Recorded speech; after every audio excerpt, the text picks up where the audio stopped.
இதுவே front load washing machine எடுத்துக்கிட்டீங்கன்னு வச்சுக்கோங்களேன். Front load washing மிஷினில் நம்ம வந்து துணி ஃபீட் பண்ணுறது ஃப்ரண்ட் டோர் கீழே, ஐ மீன் ஃப்ரண்ட்டில் வந்து ஓப்பன் கொடுத்துருப்பாங்க, அது வழியாக நம்ம வந்து ஃபீட் பண்ணுவோம்.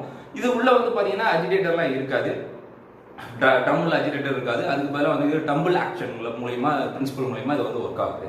ஸோ ஒரு வாஷிங் மிஷின் நீங்கள் எடுத்துக்கிட்டாலும் அதில் ஒரு சின்ன மாடிஃபிகேஷன், சின்ன ஒர்க்கிங் பிரின்சிபல் வந்து கொஞ்சம் கொஞ்சமாக மாடிஃபை பண்ணி இருக்கு.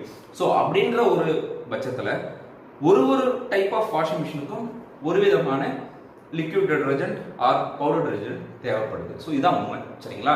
இது வந்து மார்க்கெட்டிங் உடைய ஸ்ட்ராட்டஜி கிடையாது. ஏன் டிஃப்ரெண்ட் டாப் லோடுக்கு தனி, ஃப்ரண்ட் லோடுக்கு தனி, அப்புறம் செமி ஆட்டோமேட்டிக் தனி, ஆட்டோமேட்டிக் தனி, ஏன் இதெல்லாம் வந்து போடுறாங்க அப்படின்னா இது எல்லாமே வந்து அந்த பர்டிகுலர் ஒர்க்கிங் பிரின்சிபலுக்கு ஏற்ற மாதிரி அந்த லிக்விட் டிடர்ஜென்ட் டிசைன் பண்ணாங்க. இட் மீன்ஸ் தட் அவங்க ஸ்டெயின் ரிமூவ் பண்றதுக்கான ஃபார்முலா மாத்தல, அதுக்கு பதிலாக வேற எதுவும் இஷ்யூஸ் வராத அளவுக்கு கொஞ்சம்